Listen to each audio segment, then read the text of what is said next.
ओम नमो भगवते वासुदेवाय नमः। नमस्कार दोस्तों, स्वागत है आप सभी का हमारे यूट्यूब चैनल पावरफुल हिंदू धर्म में। आज हम आप सभी को अगहन मास में श्रीमद् भगवत महापुराण में कथा अध्याय 21, 22 और 23 का रसपान कराएंगे। आइए रसपान कीजिए कथा अध्याय 21 का, जिसमें वर्णन है महाराज पृथु का अपनी प्रजा को उपदेश देना। श्री मैत्री जी कहते हैं कि हे विदुर जी, उस समय महाराज पृथु का नगर सर्वत्र मोतियों की लड़ियों, फूलों की मालाओं, रंग बिरंगे वस्त्रों, सोने के दरवाजों और अत्यंत सुगंधित धूपों से सुशोभित था। उसकी गलियां, चौक और सड़कें चंदन और गजे के जल से छींच दी गई थी तथा उसे पुष्प, अक्षत, फल, यवाकुर, खील और दीपक आदि मंगलिक द्रव्य से सजाया गया था। वहाँ ठौर ठौर पर रखे हुए फल फूल के गुच्छों से युक्त केले के खम्भों और सुपारी के पौधे से बड़े ही मनोहर जान पड़ता था तथा सब और आम आदि वृक्षों की नवीन पत्तों की बंधन नवरों से विभूषित था। जब महाराज ने नगर में प्रवेश किया तब दीपक, उपहार और अनेक प्रकार की मंगलिक सामग्री लिए हुए प्रजाजनों ने तथा मनोहर कुंडलों से सुशोभित सुंदरी कन्याओं ने उनकी अगवानी की। शंख और दुदुम्बी आदि बाजा बजाने लगे, ऋषि च्वगड़ वेद ध्वनि करने लगे, वंदिनी जनों ने स्तुति ज्ञान आरंभ कर दिया। यह सब देख और सुनकर भी उन्हें किसी प्रकार का अहंकार नहीं हुआ। इस प्रकार वीरवर पृथु ने राजमहल में प्रवेश किया। मार्ग में जहाँ तहाँ पूर्ववासी और देशवासियों ने उनका अभिनंदन किया। परम यशस्वी महाराज ने भी उन्हें प्रसन्नता पूर्वक अभीष्ट वर देकर संतुष्ट किया। महाराज पृथु महापुरुष और सभी के पूजनीय थे। उन्होंने इसी प्रकार के अनेकों उद्धार कर्म करते हुए पृथ्वी का शासन किया और अंत में अपने विपुल यश का विस्तार कर भगवान का परम पद प्राप्त कर लिया।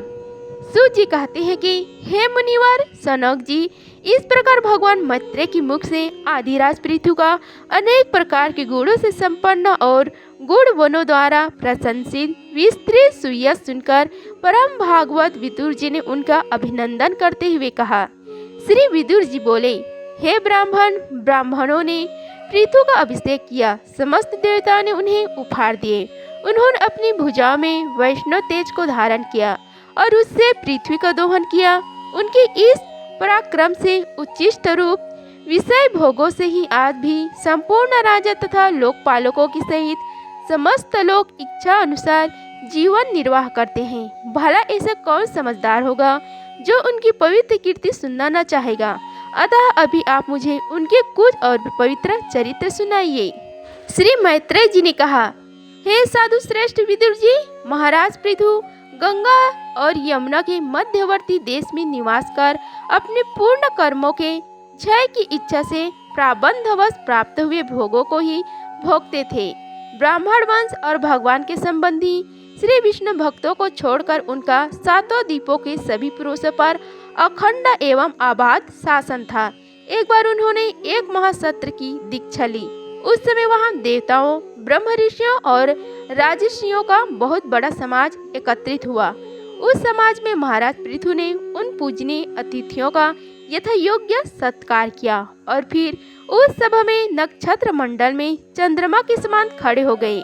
उनका शरीर ऊंचा, भुजाएं भरी और विशाल, रंग गोरा, नेत्र कमल के समान सुंदर और अरुण वर्ण नासिका, सुगढ़ मुख मनोहर, स्वरूप सौम्य, कंधे ऊंचे और मुस्कान से युक्त दंत पंक्ति सुंदर थी। उनकी छाती चौड़ी, कमर का पिछला भाग स्थूल और उदर पीपल के पत्ते के समान सुडौल तथा बल बड़े हुए होने से और भी सुंदर जान पड़ता था। नाभि भंवर के समान गंभीर थी। शरीर तेजस्वी था। जंघाएं शिववर्ण के समान देदीप्यमान थी तथा पैरों के पंजे उभरे हुए थे। उनके बाल बारीक, घुंघराले, काले और चिकने थे। गर्दन शंख के समान उतार चढ़ाव वाली तथा रेखाओं से युक्त थी और वे उत्तम बहुमूल्य धोती पहने और वैसे ही चादर ओढ़े थे। दीक्षा के नियम अनुसार उन्होंने समस्त आभूषण उतार दिए थे। इसी से उनके शरीर के अंग प्रत्यंग की शोभा अपने आप स्वाभाविक रूप में स्पष्ट झलक रही थी। वे शरीर पर कृष्ण मृग का चर्म और हाथों में कुशा धारण किए हुए थे। इससे उनके शरीर की कांति और भी बढ़ गई थी। वे अपने सारे नित्य कृत्य यथाविधि संपन्न कर चुके थे। राजा पृथु ने मानो सारी सभा को हर्ष से सारा बोर करते हुए अपने शीतल एवं स्नेहपूर्ण नेत्रों से चारों ओर देखा और फिर अपना भाषण प्रारंभ किया। उनका भाषण अत्यंत सुंदर, विचित्र, पदों से युक्त, स्पष्ट, मधुर, गंभीर एवं निस्संग था। मानो उस समय में सबको उपकार करने के लिए अपने अनुभव का ही अनुवाद कर रहे हैं। राजा पृथु ने कहा, हे सज्जनों, आपका कल्याण हो। आप महानुभाव जो यहाँ पधारे हैं, मेरी प्रार्थना सुने। जिज्ञासु पुरुषों को चाहिए कि सत समाज में अपने निश्चय का निवेदन करे। इस लोक में मुझे प्रजाजनों का शासन, उनकी रक्षा, उनकी आजीविका का प्रबंध तथा उन्हें अलग अलग अपनी मर्यादा में रखने के लिए राजा बनाए गए हैं। अतः इनका यथावत पालन करने से मुझे उन्हीं मनोरथ पूर्ण करने वाले लोगों की प्राप्ति होनी चाहिए, जो वेदवादी मुनियों के मतानुसार संपूर्ण कर्मों के साक्षी श्री हरि के प्रसन्न होने पर मिलते हैं। जो राजा प्रजा को धर्म मार्ग की शिक्षा न देकर केवल उससे कर वसूल करने में लगा रहता है, वह केवल प्रजा के पाप का ही भागी होता है और अपने ऐश्वर्य से हाथ धो बैठता है। अतः हे प्रियजन, प्रजाजन, अपने इस राजा का प्रलोक में हित करने के लिए आप लोग परस्पर दो दृष्टि छोड़कर हृदय से भगवान को याद रखते हुए अपने अपने कर्तव्य का पालन करते रहिए, क्योंकि आपका स्वार्थ भी इसी में है और इस प्रकार मुझ पर भी आपका बड़ा अनुग्रह होगा। हे विशुद्ध चित देवता, पितर और महर्षिगण, आप भी मेरी इस प्रार्थना का अनुमोदन कीजिए, क्योंकि कोई भी कर्म हो, मरने के अंतराल उसके कर्ता, उपदेष्टा और समर्थकों को उसका समान फल मिलता है। हे माननीय संजनों, किन्हीं श्रेष्ठ महाअनुभावों के मत में तो कर्मों का फल देने वाले भगवान यज्ञपति ही हैं, क्योंकि इहलोक और परलोक दोनों ही जगह कोई कोई शरीर बड़े तेजोमय देखे जाते हैं। हे महामनु, उत्तानपाद, महापति ध्रुव, राजश्री प्रियव्रत, हमारे दादा अंग तथा ब्रह्म, शिव, प्रहलाद, बलि और इसी कोटि के अन्य महाअनुभावों के मत में तो धर्म, अर्थ, काम, मोक्ष रूप चतुर्वर्ग तथा स्वर्ग और अपवर्ग के स्वाधीन नियम का कर्म फलदाता रूप से भगवान गदाधारी की आवश्यकता है ही है। इस विषय में तो केवल मृत्यु के दो हितवेन आदि कुछ सोचनीय और धर्म विमूढ़ लोगों का ही मतभेद है, अतः उसका कोई विशेष महत्व नहीं हो सकता। जिनके चरण कमलों की सेवा के लिए निरंतर बढ़ने वाली अभिलाषा उन्हीं के चरण नख से निकली हुई गंगा जी के समान संसार तप से संतापता जीवों के समस्त जन्मों के संचित मनोमल को तत्काल नष्ट कर देती है। जिनके चरण तल का आश्रय लेने वाला पुरुष सब प्रकार के मानसिक दोषों को भी ढो डालता है तथा वैराग्य और तत्व साक्षात्कार रूप बल पाकर फिर इस दुखमय संचार चक्र में नहीं पड़ता, और जिनके चरण कमला सब प्रकार की कामनाओं को पूर्ण करने वाले हैं, उन प्रभु को आप लोग अपनी अपनी आजीविका के उपयोगी वर्ण आश्रम मोचित अध्यापनादि कर्मों तथा ध्यान, स्तुति, पूजा आदि मानसिक, वाचिक एवं शारीरिक क्रियाओं के द्वारा भजें। हृदय में किसी प्रकार का कपट न रखे तथा यह निश्चय रखे कि हमें अपने अपने अधिकार अनुसार इसका फल अवश्य प्राप्त होगा। भगवान स्वरूपतः विशुद्ध, विज्ञान घन और समस्त विशेषणों से रहित है, किंतु इस कर्म मार्ग में जौ, चावल आदि विविध द्रव, शुक्ल आदि गुण, अवघात, कूटना आदि क्रिया एवं मंत्रों द्वारा और अर्थ, आशय, संकल्प, लिंग, पदार्थ शक्ति तथा ज्योतिष्ठोम आदि नामों से संपन्न होने वाले अनेक विशेषण युक्त यज्ञ के रूप में प्रकाशित होते हैं। जिस प्रकार एक ही अग्नि भिन्न भिन्न काष्ठों में उन्हीं के आकार आदि के अनुरूप भासती है, उसी प्रकार में सर्वव्यापक प्रभु परमानंद स्वरूप होते हुए भी प्रकृति, काल, वासना और अदृष्ट से उत्पन्न हुए शरीर में विषयकार बनी हुई बुद्धि में स्थित होकर उन यज्ञ आदि क्रियाओं के फल रूप से अनेक प्रकार के जान पड़ते हैं। अहो, इस पृथ्वी तल पर मेरे जो प्रजजन यज्ञ भोक्ताओं के अधीश्वर सर्वगुरु श्री हरि का एक निष्ठ भाव से अपने अपने धर्मों के द्वारा निरंतर पूजन करते हैं, वे मुझ पर बड़ी कृपा करते हैं। सहनशीलता, तपस्या और ज्ञान, इन विशिष्ट विभूतियों के कारण वैष्णव और ब्राह्मणों के वंश संभवतः ही उज्जवल होते हैं। उन पर राजकुल का तेज, धन, ऐश्वर्य आदि समृद्धियों के कारण अपना प्रभाव न डाले। ब्रह्मा आदि समस्त महापुरुषों में अग्रगण्य ब्राह्मण भक्त पुराण पुरुष श्री हरि ने भी निरंतर इन्हीं के चरणों की वंदना करके अविचल लक्ष्मी और संसार को पवित्र करने वाली कृति प्राप्त की है। आप लोग भगवान के लोक संग्रह रूप धर्म का पालन करने वाले हैं तथा सर्व अंतर्यामी स्वयं प्रकाश ब्रह्मांड प्रिय श्री हरि प्रिय वंश की सेवा करने से ही परम संतुष्ट होते हैं। अतः आप सभी को सब प्रकार से विनय पूर्वक ब्राह्मण कुल की सेवा करनी चाहिए। इनकी नित्य सेवा करने से शीघ्र ही चित्त शुद्ध हो जाने के कारण मनुष्य स्वयं ही ज्ञान और अभ्यास आदि की भी नहीं परम शांति रूप मोक्ष को प्राप्त कर लेता है। अतः लोक में इन ब्राह्मणों से बढ़कर दूसरा कौन है जो हविष्य भोजी देवताओं को मुख हो सके।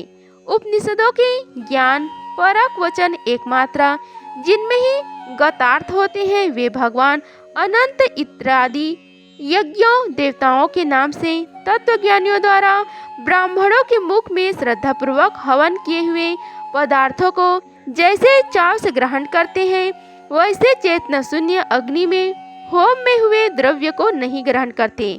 सभ्यगण जिस प्रकार स्वच्छ दर्पण में प्रतिबिंब का भाम होता है, उसी प्रकार जिसे इस संपूर्ण प्रपंच का ठीक ठीक ज्ञान होता है, उस नित्य शुद्ध और सनातन ब्रह्मवेद को जो परमार्थ तत्व की उपलब्धि के लिए श्रद्धा, तप, मंगलमय आचरण, स्वादि विरोध, वार्तालाप के त्याग तथा संयम और समाधि के अभ्यास द्वारा धारण करते हैं, उन ब्राह्मणों के चरण कमलों की धूलि को मैं आयु पर्यंत अपने मुकुट पर धारण करूं, क्योंकि उसे सर्वदा सिर पर चढ़ाते रहने से मनुष्य के सारे पाप तत्काल नष्ट हो जाते हैं और संपूर्ण गुण उसे उसकी सेवा करने लगते हैं।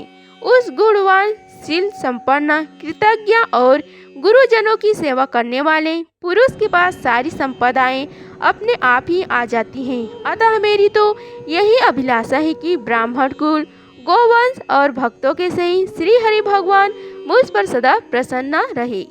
श्री मैत्रेय जी कहते हैं कि हे महाराज, पृथु का यह भाषण सुनकर देवता, पितर और ब्राह्मण आदि सभी साधुजन बड़े प्रसन्न हुए और साधु साधु यो कहकर उनकी प्रशंसा करने लगे।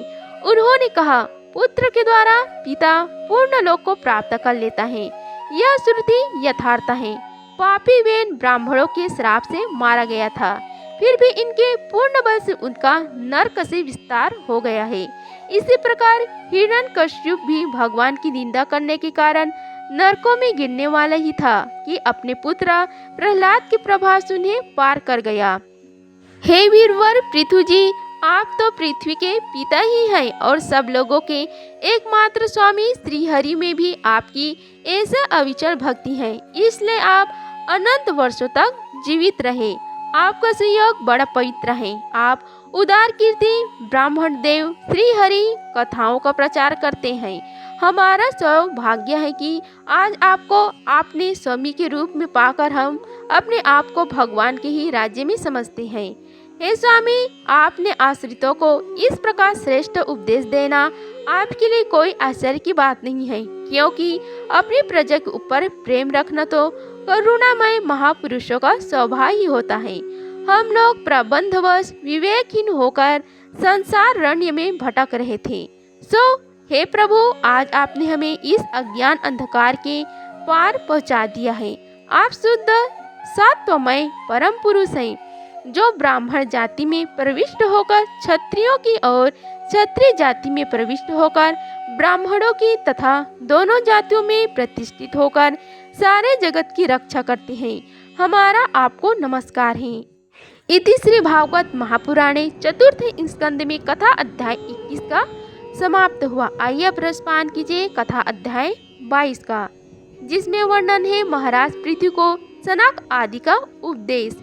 श्री मैत्रेय जी कहते हैं कि जिस समय प्रजाजन परम पराक्रमी पृथ्वी पर पृथु की इस प्रकार प्रार्थना कर रहे थे, उसी समय वहां सूर्य के समान तेजस्वी 4 मुनीश्वर आए। राजा और उनके अनुचरों ने देखा तथा पहचान लिया कि वे सिद्धेश्वर अपनी दिव्य कांति से संपूर्ण लोगों को पाप निर्मुक्त करते हुए आकाश से उतर कर आ रहे हैं। राजा के प्राण सनक आदि को दर्शन करते ही जैसे विषय जीव विषयों की ओर दौड़ता है, उनकी ओर चल पड़े, मानो उन्हें रोकने के लिए ही वे अपने सदस्यों और अनुयायियों के साथ एकाएक उठकर खड़े हो गए। जब वे मुनिगण अघर्य स्वीकार कर आसन पर विराज गए, तब शिष्ट गणी पृथु ने उनके गौरव से प्रभावित हो विनयवश गर्दन झुकाए हुए उनकी विधिवत पूजा की। फिर उनके चरण कदमों को अपने सिर के बालों पर छिड़का। इस प्रकार शिष्ट जनोचित आचार का आदर तथा पालन करके उन्होंने यही दिखाया कि सभी सत्पुरुषों को ऐसा व्यवहार करना चाहिए। सनक आदि मुनीश्वर भगवान शंकर के भी अग्रज हैं। सोना के सिंहासन पर वे ऐसे सुशोभित हुए जैसे अपने अपने स्थानों पर अग्नि देवता। महाराज पृथु ने बड़ी श्रद्धा और संयम के साथ प्रेम पूर्वक उनसे कहा। पृथु जी ने कहा, हे मंगल मूर्ति मुनीश्वरों, आपके दर्शन तो योगियों को भी दुर्लभ है। मुझसे ऐसा क्या पुण्य बना है जिससे स्वतः आपका दर्शन प्राप्त हुआ है? जिस पर ब्राह्मण अथवा अनुचरों सहित श्री शंकर या विष्णु भगवान प्रसन्न हो, उसके लिए इहलोक और परलोक में कौन सी वस्तु दुर्लभ है? इस दृश्य प्रपंच के कारण महातत्व आदि यद्यपि सर्वगत हैं, तो भी वे सर्वसाक्षी आत्मा को नहीं देख सकते। इसी प्रकार यद्यपि आप समस्त लोकों में विचरते रहते हैं, तो भी अन्य अधिकार लोग आपको देख नहीं पाते। जिनके घरों में आप जैसे पूज्य पुरुष उनके जल, तृण, पृथ्वी, गृह स्वामी अथवा सेवक आदि किसी अन्य पदार्थों को स्वीकार कर लेते हैं, वे गृहस्थ धनहीन होने पर भी धन्य हैं। जिन घरों में कभी भगवान भक्तों के परम पवित्र चरण अरविंद के छींटे नहीं पड़े, वे सब प्रकार की रिद्धि सिद्धियों से भरे होने पर भी ऐसे वृक्ष के समान है कि जिन पर सांप रहते हैं। हे मुनीश्वरों, आपका स्वागत है। आप लोग तो बाल्य अवस्था से ही मुमुक्षों के मार्ग का अनुसरण करते हुए एकाग्र चित्त से ब्रह्मचार्य आदि महान व्रतों का बड़ी श्रद्धा पूर्वक आचरण कर रहे हैं। हे स्वामियों, हम लोग अपने कर्म के वशीभूत होकर विपत्तियों के क्षेत्र रूप इस संसार में पड़े हुए केवल इंद्रिया संबंधी भोगों का ही परम पुरुषार्थ मान रहे हैं। सो क्या हमारे निस्तार का भी कोई उपाय है? आप लोगों में से कुशल प्रश्न करना उचित नहीं है, क्योंकि आप निरंतर आत्मा में ही रमण करते हैं। आप भी यह कुशल हैं और यह अकुशल हैं। इस प्रकार की वृत्तियां कभी होती ही नहीं। आप संसार नल से संतप्त जीवों के परम सुहृदय हैं। इसलिए आप में विश्वास करके मैं यह पूछना चाहता हूँ कि इस संसार में मनुष्य का किस प्रकार सुगमता से कल्याण हो सकता है? यह निश्चय है कि जो आत्मावान धीर पुरुषों में आत्मा रूप से प्रकाशित होते हैं और उपासकों के हृदय में अपने स्वरूप को प्रकट करने वाले हैं, वे अजन्मा भगवान नारायण ही अपने भक्तों पर कृपा करने के लिए आप जैसे सिद्ध पुरुषों के रूप में इस पृथ्वी पर विचरा करते हैं। श्री मैत्रेय जी कहते हैं कि राजा पृथु के ये युक्ति युक्त गंभीर परिमित और मधुर वचन सुनकर श्री सनत कुमार जी बड़े प्रसन्न हुए और कुछ मुस्कुराते हुए कहने लगे। श्री सनत कुमार जी ने कहा, हे महाराज, आपने सब कुछ जानते हुए भी समस्त प्राणियों के कल्याण की दृष्टि से बड़ी अच्छी बात पूछी है। सच है, साधु पुरुषों की बुद्धि ऐसे ही हुआ करती है।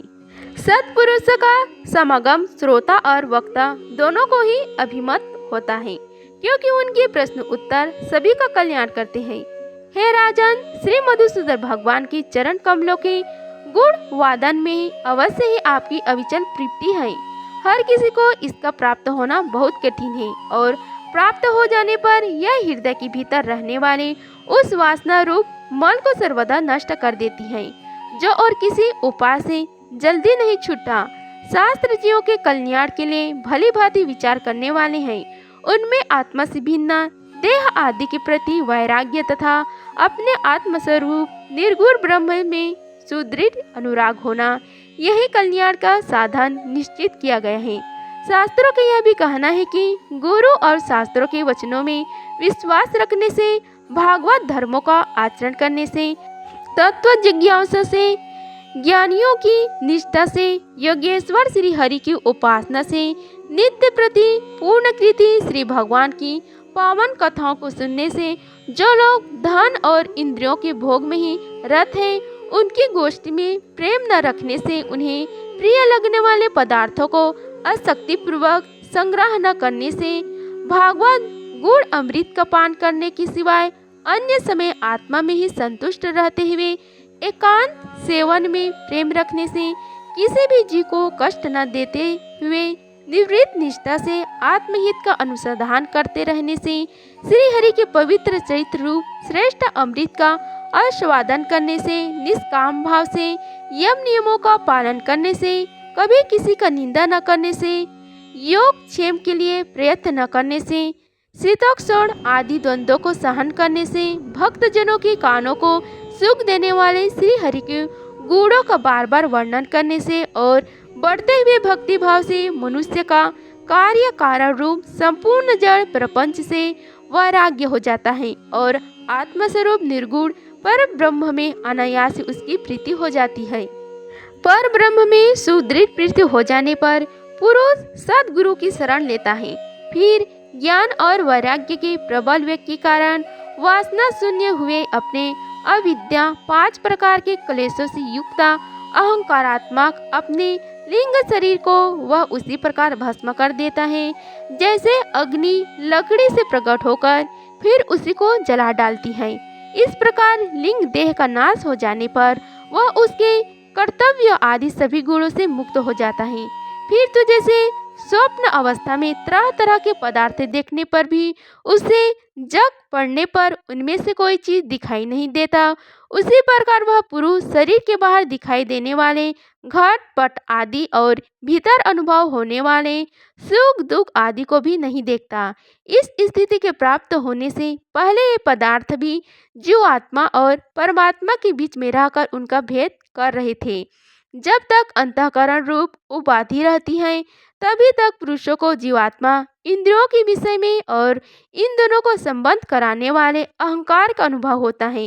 इसके बाद नहीं। ब्रह्म जगत में भी देखा जाता है कि जल दर्पण आदि नियमतों के रहने पर भी अपने बिंब और प्रतिबिंब का भेद दिखाई देता है।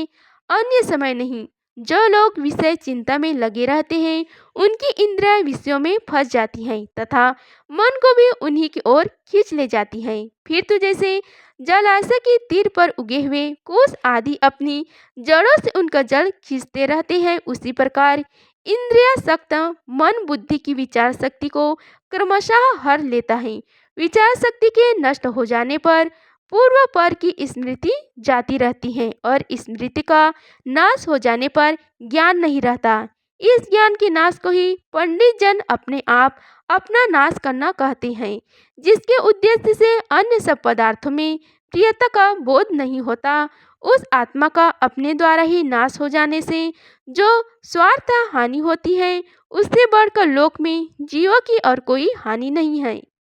धन और इंद्रियों के विषय का चिंतन करना मनुष्य के सभी पुरुषार्थों का नाश करने वाला है, क्योंकि उनकी चिंता से वह ज्ञान और विज्ञान से भ्रष्ट होकर वृक्ष आदि स्थावर योनियों में जन्म पाता है।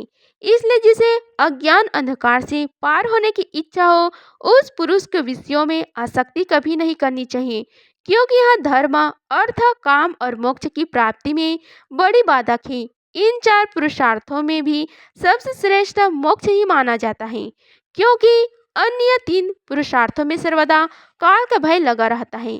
प्रकृति में गुण क्षोभ होने के बाद जितने भी उत्तम और अधम भाव पदार्थ प्रकट हुए हैं उनमें कुशल से रह सके ऐसा कोई भी नहीं है।